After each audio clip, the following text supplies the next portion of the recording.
This podcast is supported by the Rebecca Vassie Trust, a UK-based charity which promotes the art of narrative photography through granting bursary awards to up-and-coming photographers and funding public education projects like this one. This podcast has full editorial independence, and the views expressed in this series are not necessarily those of the Trust. Welcome to Season 2 of the Photo Ethics Podcast. I'm your host, Savannah Dodd, and I'm the founder of the Photography Ethics Center. Each week, I'll be talking with an accomplished photographer about the ethics of their practice.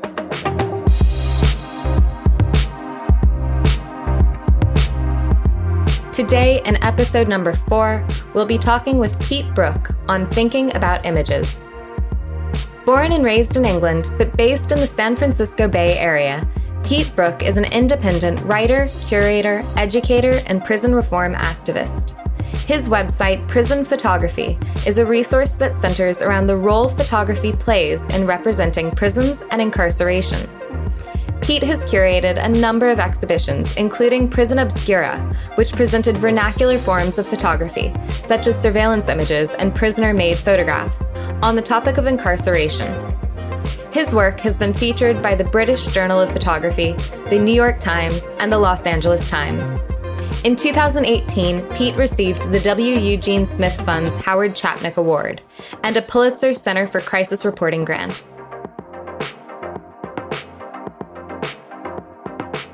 Could you just tell me a little bit about your work to start? I suppose you find myself right now at a strange transition. I suppose if you looked with a magnifying glass at what I've been doing the past few years, some might say this transition is a year or two long, or some might say it's 5 years long. I've stopped writing daily like I used to for publication, for prison photography and for other clients, and I've moved into teaching. The two aren't mutually exclusive, but I just found that writing was a solitary experience a lot of the time, and I honestly felt like the world and the internet and conversations and groups were moving in a way that everything that I'd been saying not everything, but a lot of stuff I've been saying with prison photography was now part of the mainstream conversation. And the urgency of my writing fell away. And that's not because of any change in myself and my approach to writing. It's because of what I would identify as very positive changes in the world and in American society, right? There's still lots of scraps and fights going on, but they're happening in public and more people are understanding why these social justice movements are propelling themselves forward. So my work has always been interested in this intersection between prisons and imagery and trying to ask the question, what do we know about mass incarceration because of images? However, with this shift towards teaching, which was a shift towards being with people, prisons and prison photography has become less of a focus. I'm thinking about photography from all different angles, and particularly thinking about what a photo education means to, your average 18, 19-year-old in Northern California. So that would be a shift away from an area, prisons and mass incarceration, that I've always been associated with. But that work is still there. The idea of photography education in higher education, and in universities is something that, a few people have talked about in previous episodes of this podcast. And I think that there's a real growth in people who are self-taught and who have not taken sort of maybe a formal education in photography. And I guess I wonder, from an educator's perspective, do people need a formal education, or what do people gain when they have that? I mean, it first depends what you qualify as a formal education. Yale MFAs and everything in that, higher echelon. Let's call that academic capitalism, or just hyper-competitive academia that functions to distinguish and label itself as formal education. I'm teaching broad, general survey classes in the California State University system, which is made up of 20 I'm going to get this wrong, I think 23 campuses. It could be 27 or 29. It has 400,000 students at any given time. It's the largest degree granting institution in the world across all of its campuses. So I'm teaching just your average freshman, sophomore, and in a lot of cases, junior and senior in that system. So some of them will be passionate about photography, will have been done it for, since they're 8 or 9 years old. And some students will come into my class without a jot of experience in photography or art history. And so the challenge for me where I am is to pitch material that novices and sort of like the more experienced students can deal with. And if that is a formal education, because it's a class being taught attached to an institution, then I do think it's absolutely necessary, but with like certain qualifiers. And I would rephrase the question and say, is a visual literacy imperative? And I would say a visual literacy is imperative, and a visual literacy should have a major part in any photo education. Whether that's an art historical approach through an art history program or, as classes to supplement and to complement studio photography work. And if I focus on visual literacy with my students, I'm focusing on really justifying every image and every set of images I bring to them. Why are we looking at this? Why are we looking at it now? How do we want to look at it? And what are we not seeing? All of that is really fruitful, and it's a lot to get through, and it's good, but it requires clarity and energy and momentum. So I think a formal education is necessary. And one more thing to say about that is, when I emphasize visual literacy, it's because in my classrooms, I want to talk about Gregory Crewdson. I want to talk about Nan Goldin. But I also want to talk about the memes that flashed up on everyone's phones yesterday. And, I'm constantly asking my students we start every class. I'm like, tell me what you've seen since our last lecture. And that can be with your own eyeballs or on screens. I think it's just necessary to check in and not to get too precious and connect, the work of Ron Haviv and Deanna Lawson to our daily image diet, which is maybe not formal. Absolutely. I feel like actually that whole idea of visual literacy, it really should be integrated much earlier in the education system. And it shouldn't be something that's so relegated maybe to people who work in visual media or communications or visual arts in a way, right? It's something that every single person is confronted with images every day. And the sort of sequestering it into this field of photography that we deal with visual literacy is really a disservice probably to people more broadly. Yeah. And it's tricky as well because there's some areas of photography, and there's certainly some artists within photography who create images, and as soon as they go up on the screen, the students are excited by them. And you have to not fall for the trick of thinking that means that that's important work. It just means that Larry Clark is titillating and very exciting. And Larry Clark is crucial if we're talking about the crossover between personal narrative and documentary work, but it's very specific to, the Midwest and 1970s America. It's more tricky when you're having to explain your way around what on the face of it is a very boring image, but holds a very important part of society because it may have subtly shaped society. Mm. And so part of being an educator is that fun, It's easy to deliver the exciting images. You've got to make equally exciting those other core elements of photo experience, let's say. Absolutely. And I would imagine that ethics is a big topic when you're looking at a lot of photographs in your course. And I sort of wonder if you could maybe tell us a little bit about how you approach that with the students. Yeah. I mean, again, like I said, teaching a broad array of students, some of them get it straight away, and then some of them need to be brought along and coached. So for example, This week, we've been looking at images made in the Japanese internment camps on the US West Coast, specifically at Manzanar, and then some at Tule Lake. Those are the 2 of the 10 internment camps that were in California. And we looked at 3 photographers. So we set it up. We started looking at Dorothea Lange, then we looked at Ansel Adams, and then we looked at Tōyō Miyatake.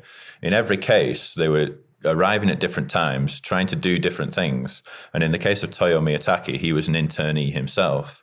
He was making some secret photographs, and then after about 8 months, he received official permission to become the official, unofficial photographer for the camp. And, you know, as I was preparing the lecture on Tōyō Miyatake, which I'd set up to say that his work was more important and was sort of like ethically more defendable than Lange and Adams, I was actually looking at his photographs and I was thinking, like, are these better photographs? And in many cases, they weren't better photographs, which is understandable. He was a studio commercial photographer whose career was interrupted for 3 years while he was interned. He wasn't a documentarian like Lange, and he wasn't in the high Sierras like Adams. So, of course, he was going to make different images. But the persistent narrative with Tōyō Miyatake has been that his work is in some ways more important than any other photographers because he was an internee as well. And I challenged that yesterday. I said, look at the photographs yourself and judge for yourself. Like, his whole story, his biography is important, but we can know that history and still bring a critical eye to the images, and you are free to make your own decision on that. And so when you're asking about ethics, I'm always trying to coach my students into thinking about the ethics of image making. I ask them to think about like everything that's outside of the frame. The obvious questions: who's taking the picture? How did they get there? How long can you assess they maybe stayed there? Do you think they should have been there? All these very, very seemingly obvious questions that have routinely been omitted from analysis of photography until recently. Because I think as soon as you start asking those questions, then you open up all sorts of interesting conversation. There's another photographer called Jack Iwata who I'd never heard about until 2 days ago. And at least online, there are more photographs by him. There's a bigger archive. There's about 165, 166 photographs on a California State archive made by Jack Iwata. And so people have been talking about Tōyō Miyatake for the longest time, and I've not got my head in the sand, but I've just learned about this new photographer who was also interned and actually photographed at 2 of the camps, not just 1. And so I left my students with the question, why is it that, you know, Jack Iwata's name is only just becoming known? And I've set them an assignment to think about his work, because it's totally fresh to everybody in the class, myself included. You know, so that's part of ethics as well. Like, why is it that one biography, one narrative is repeated and pedestaled, and then others are not? And this isn't about race or power in the same way, because they're both Japanese-American photographers inside the camps. So the comparison between the two seems, you know, it's a fairer comparison to ask of. I think that's a really interesting question you raised about, you know, whose stories persist or whose photographs or work persists, and whose are lost and why those things happen. That's something sort of related to what I've been exploring in my PhD, looking at how photographs of Troubles era Northern Ireland are archived and sort of the ethics and the politics of that process, the archival process. And it's really interesting to see, sort of whose work is preserved institutionally and whose isn't, and how is that happening? I've been thinking a lot about archives recently and how they can be worked by collectives and sort of like collective effort. So, you know, a really obvious example would be the Wikipedia edit-a-thons that happen every so often. I first heard of these a few years ago when Interference Archive in Brooklyn, New York would organize like Saturday afternoons, and they would collectively go and add to Wikipedia and put in artists of a particular identity usually. So it was either female artists or BIPOC artists. And this is a very subtle, necessary, both corrective and additive motion towards the archive, which I think is fantastic. there's a number of artists who may or may not fall within sort of like social practice parameters who are making and reassessing archives with community members, which I think is very important. A really good example of that would be in Southern California, a professor by the name of Little Hernandez. She is a professor of anthropology and American studies at UCLA. And she just won a $3.5 million grant to take a large tranche of LAPD archives from the 90s mostly, and in community groups over a number of years in a formal way, directed by trained archivists and historians, they're going to re-annotate those archives. And instead of being sort of like under the ownership and power of the police or the police archivists, they're going to be reanimated and pushed out and reframed and recontextualized. And then parts of it is going to be pushed out into the world in different publishable formats to, be corrective and additive again. So whether you can do that with live archives, of course, the challenges are very different between the LAPD and Northern Ireland, but the approaches needn't be too different. So when I think about archives, and you mentioned photographers' works, I can't imagine who those photographers were, whether they were news people, artists, individuals, or if it's institutions. There is always space to invite people to bring their own photographs and add vernacular photographs of the moment to the historical moment that the archive wants to speak to. It's a lot of work. It's a lot of organizing. I've conceived of these things. I think I would want a team, need a team, be part of a team and mentors to get it done. It's so important, and it requires training to deal with archives, right? Yeah. But there's so much potential there. Yeah, absolutely. I think Northern Ireland is quite an interesting example, but, it's been interesting for me as well in the past several months. I think the whole concept of archiving and what a photography archive is becoming more and more debated. I think it's a really active conversation right now. And I think it's interesting as well to see sort of what are different perceptions of archives as well, because I think that what an archive means to a photographer is very different from what an archive means to an institution or an archivist. And I think I've attended several online workshops during lockdown that have really, it seems like, have tried to sort of bridge that gap using archivists to talk to photographers or to talk about how to archive to an archivist standard if you're a practicing photographer. And it's been really interesting watching a lot of those conversations unfold. I'd like to sort of dig into a little bit the prison photography work that you've done. What led you down that road to focusing on prison photography? Oh, it's obvious. It's like the civil rights, the human rights abuse of our time. When I first learned about mass incarceration in 2004, it was because I went to find out about it. It wasn't in the air. It wasn't in the conversation. It wasn't in the journalism. And it's a fucking scandal. Since the 1980s, almost with complete impunity, politicians and publics have been rather happy to punish poor people. And in America, where race and class are intertwined, that means they've been punishing more disproportionately people of color. Led this experiment, this man-made experiment, let's not be shy about calling it what it is, of mass incarceration to put people behind bars at a rate larger than any other humankind, civilization, society has done in the history of man. So once you see that, it's pretty difficult to turn away.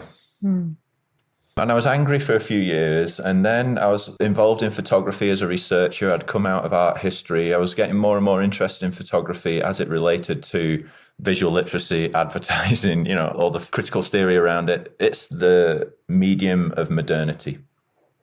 And when I teach, I also make the point that photography and colonialism sort of ran hand in hand.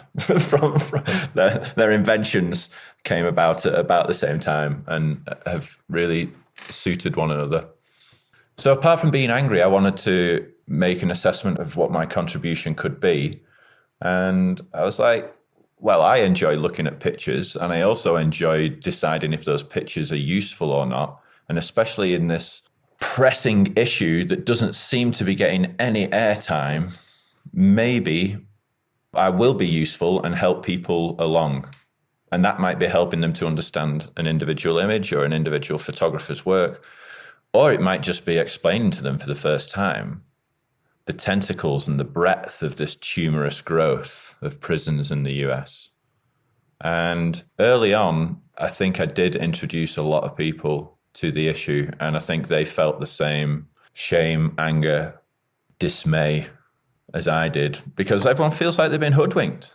They think they're living in a country, land of the free, and then they realize that it's the exact opposite. It's a country that relies on punishment and isolation and organized abandonment. And so that's why it became my issue, because it was too big to ignore. And how have you used and can you use photography to tackle that effectively and ethically and with results? Yeah. Well, I've never claimed to know all the answers, still don't. But the question does tie in nicely with where we started this conversation, which is, what is my journey and where am I now? And I'm in education because I think it offers different possibilities to present and to think around images. So if you think about prison photography for the first 8 years of that, 2008 to 2016, that was just me asking questions all the time, right? I don't know the exact figure, but I guess there's over 200 interviews on prison photography. It needs redesigning. The website is a shit show, I'll admit that.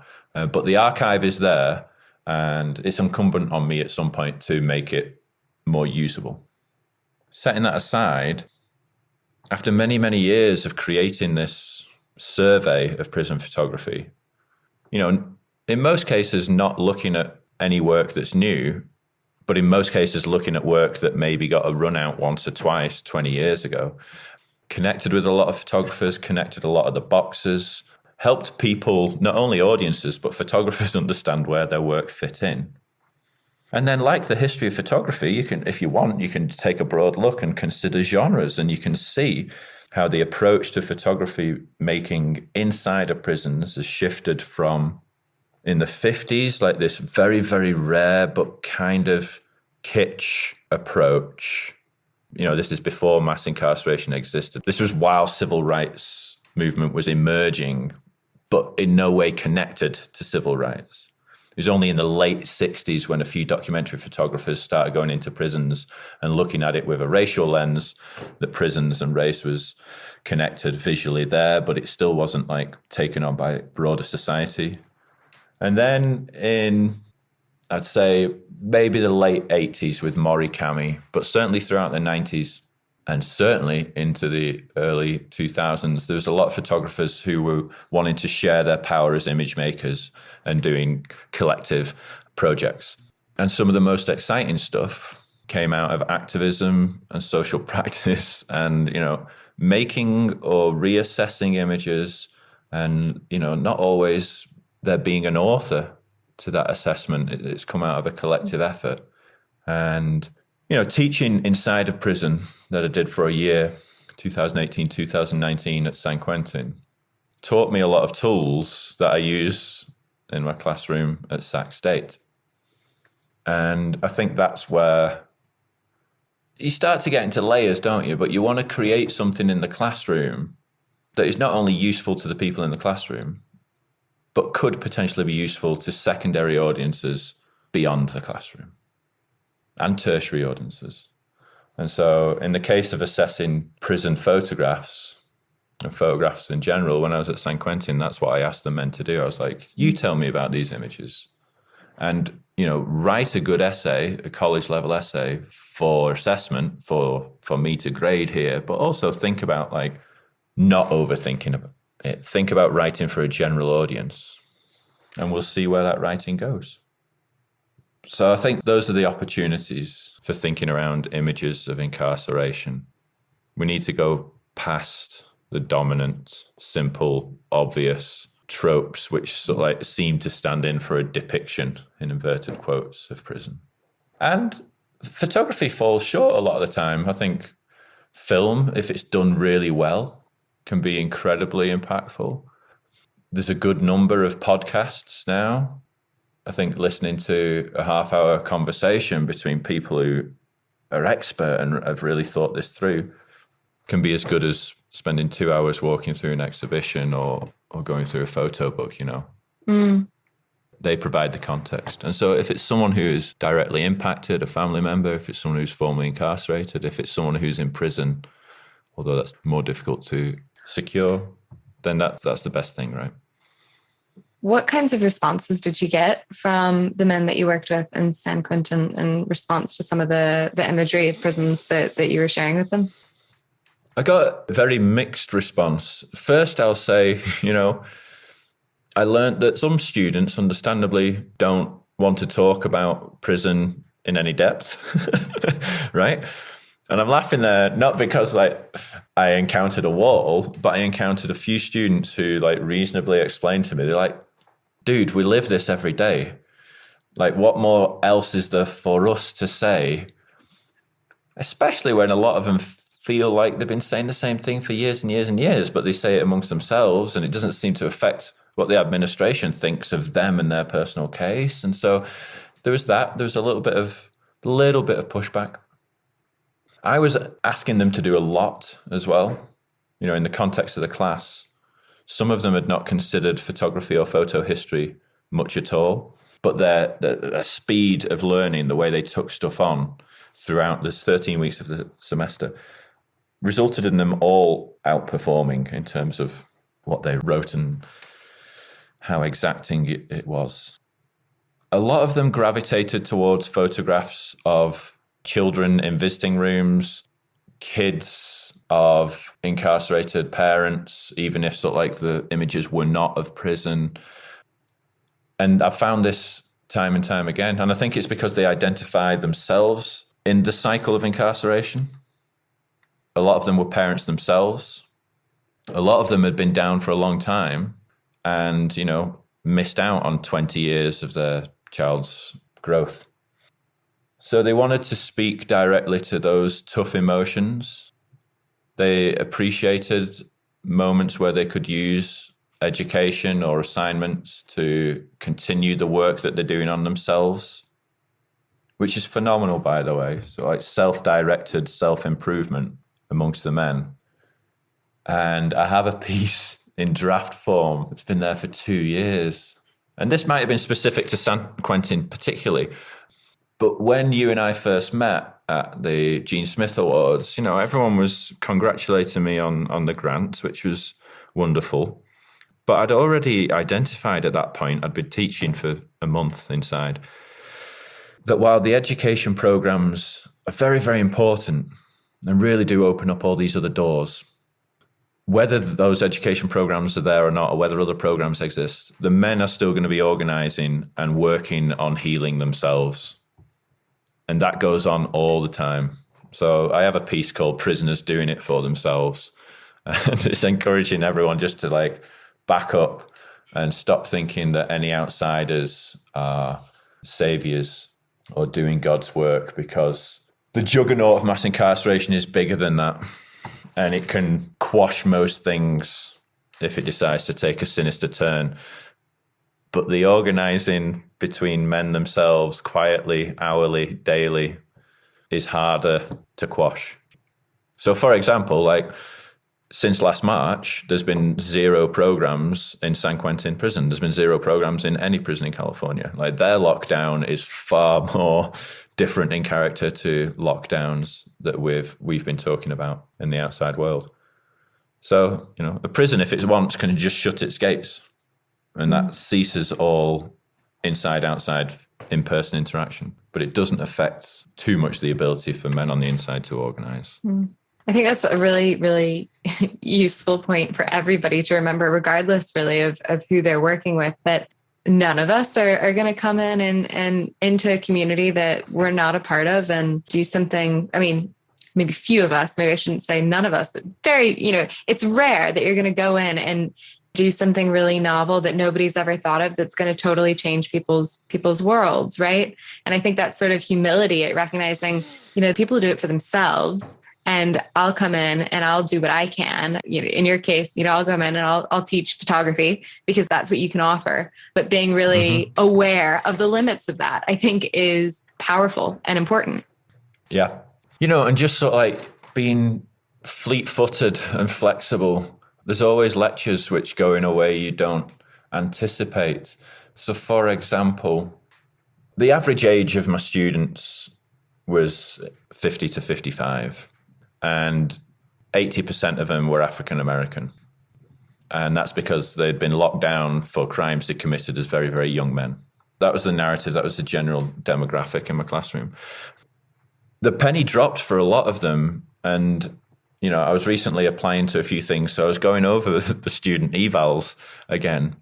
And a lot of them really, really appreciated when I brought in the DVD of Through a Lens Darkly, which is a documentary of questionable production value, but the narrative and the artists it includes are very, very important. It's made by Ashton Harris, not Lyle Ashton Harris. That's the artist. It's his brother, Thomas Ashton Harris. And it's about the relationship of photography to Black experience in the United States. And so they really, really appreciated that because that was towards the end of semester, and it seemed to tie a lot of things together. And it seemed to answer that core question about what their own personal relationship to photography was.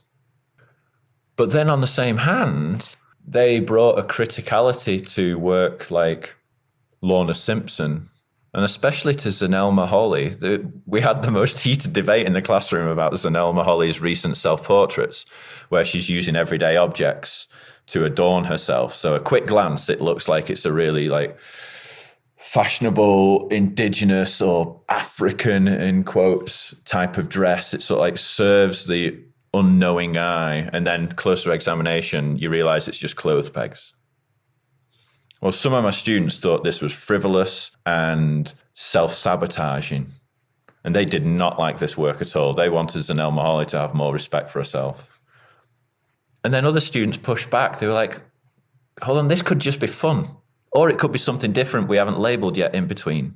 So I add that to say that there's big international Black photographers who are working on issues of identity, Black identity. I know Zanelle Maholi is also working on sexuality and gender.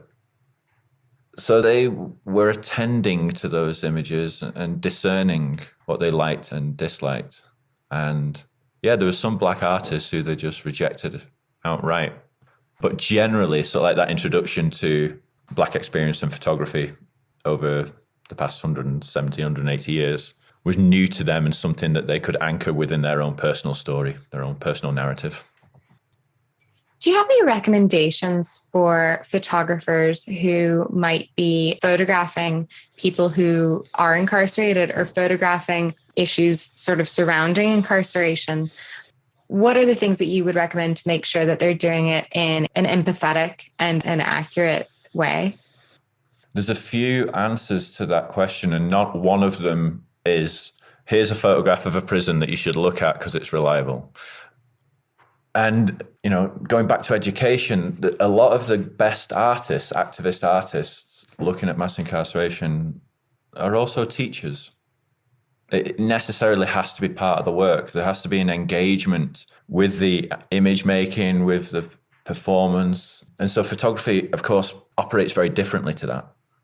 So I would say straight documentary work, look at the work by Eucobia, Darm, and Isadora Kozovsky that they have done about visitation, because that's work that focuses on partners and children and the efforts, expense, journeys that are needed for families to stay connected and visit.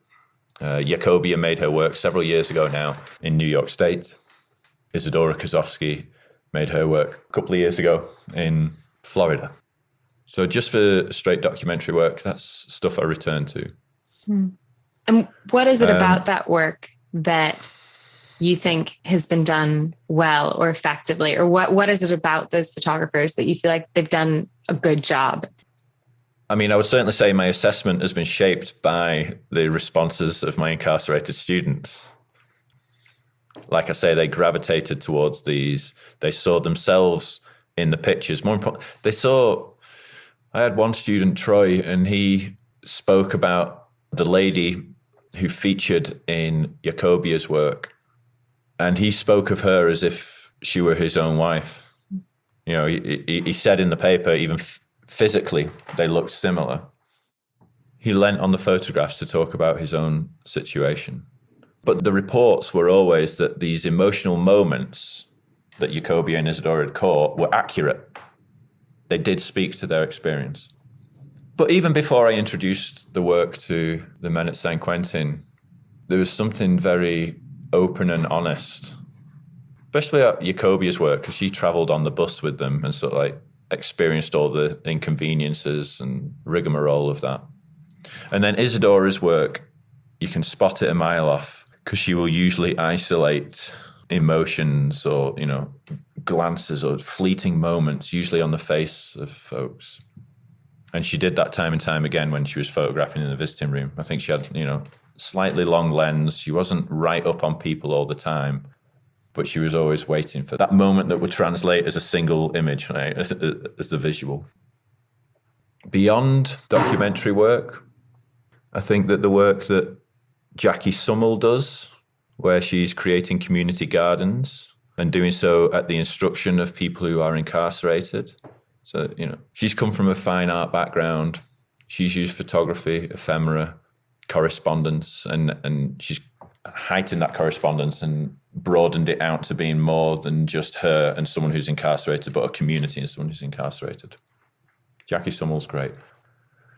An artist like Saverley Smith is moving away from images because she knows that they can't get close. The work of hers I really like is the language work, where she essentially describes a picture. She makes a picture in words precisely because a picture will never be adequate. There's the work of somebody like Ashley Hunt, who uses photography, but just in sort of a document way.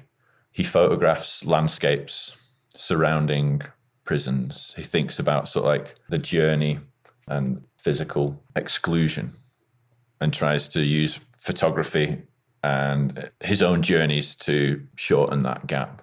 And then in terms of public imagery, I would point towards the work of Mark Strangquist and Courtney Bowles, who run the People's Paper Co-op in Philadelphia. And they make art for protest, for movement, for actions, for events. And they're doing this year round. And they're embedded in the village in Philadelphia. And the majority of people who they work with are system impacted. And they're training people how to make beautiful art objects, make paper themselves, design, and then mass produce, mass print stuff for protest and for public statement. That's a wonderful use of image. I'll definitely try to put all the links to all those in the show notes. And I guess I'm wondering also, on the flip side, is there any kind of image that the men at San Quentin really pushed away from and really rejected or were not comfortable with and felt that it was maybe not appropriate or not fair or not accurate? They're all very different. So some men had to be coaxed into writing about images of the death chamber. Lucinda Devlin did a series a long time ago called Omega Suites, and it was maybe a couple of dozen death chambers. That was both electrocution and gas chambers. And I really had to convince one of my sort of like more proficient students that it was okay to go into this and if he was comfortable with it. And he was all right to assert some distance and think about the topic and think about the images and then think about where he fit in. But, you know, without any exception, they were all opposed to the death penalty just because they identified the arbitrariness of it and understood that for some of them, for some of their crimes, if they were in a different state, that, you know, different legal circumstances, they could have been sentenced to the ultimate sanction also. Some of them did not want to talk about prison visiting room portraits, even though they're the most widespread, most significant, most obvious, most still made subgenre of prison photography. But I think that was directly related to whether they had strong family ties or not. If they did, then it's comfortable for them to talk about the visiting room. If they've not been to the visiting room for years and don't have anyone, then probably something they want to stay away from. Yeah. But the one body of work that they didn't like was Lewis Boltz's. I got really excited just weeks before I started this. I found a body of work by Lewis Boltz called Point San Quentin, which isn't even a place. There is a San Quentin Point, but it's in a different place. And he was across the water, maybe like half a mile as the crow flies, in Corte Madera. So looking across at San Quentin. And he made this body of work of about 50 or 60 images from a walk he did on, I think, one day, one afternoon. And it's Lewis Boltzy, it's crap in the ground. It's scrap. It's like broken trees. It's twigs. It's mud. It's garbage. It's tide. It's black and white. And there's like 3 images where San Quentin appears in the distance. And they thought it was absolute junk. They had no time for like working with a new topographic and trying to figure out what the meaning of these photographs of the dirty ground was. Yeah. And for him to call it San Quentin, they were like, no, he's taking up space there that he doesn't have permission to. Interesting. Yeah. So the most arty, the most conceptual was the stuff that they rejected. Yeah. And I understand why. Yeah. I was giving them lots of other options to talk about, prisons, incarceration in the abstract or, their own personal view. So yeah, I understand why they rejected Boltz. Yeah. Something I want to ask everyone who comes on the podcast is, what does photography ethics mean to you? All right. A few months ago, I initiated a discussion with some other photo educators. It's online. And the premise was about fear, and it was my fear. And thankfully, they talked me down. But when I think of photography ethics, I think of talking about and sharing images in a way that helps people know the world better. And my fear is that images more and more are causing alienation, causing confusion, especially amongst young people. And going back to what we said at the very start about visual literacy, you can take any image. It doesn't have to be an image of blight or plight elsewhere in the world. You can talk about the ethics around an Instagram story. You can talk about the ethics of those platforms, which are now increasingly algorithmically run. And I don't know whether this fits your definition of ethics, and in some ways it's unfair, but I yell at my students. And when I say yell, I mean sort of like friendly remind them all the time, joyously yell at them, like, we have to do the work, right? We're the consumers. And if you're not thinking about images in a way where you want them to improve society, then you might be inadvertently becoming part of the problem. And my fear is that our current image culture, and especially in the past 5 years, in the era of Trumpism and whatever follows now, is that it's too much work for people to do. Or worse than that, they don't even see the work that needs to be done.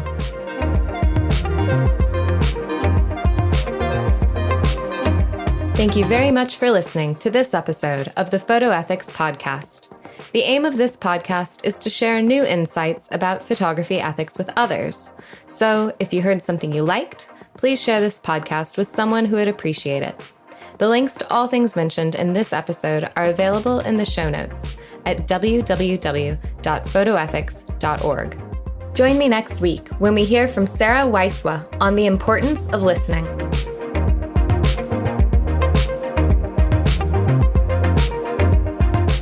If you're enjoying this podcast, why don't you check out our online courses? We've developed a series of 3 online courses designed specifically for photojournalists and documentary photographers. We discuss questions like, how do we achieve accuracy in our photographs? What's the relationship between power and consent? And when, if ever, should we intervene?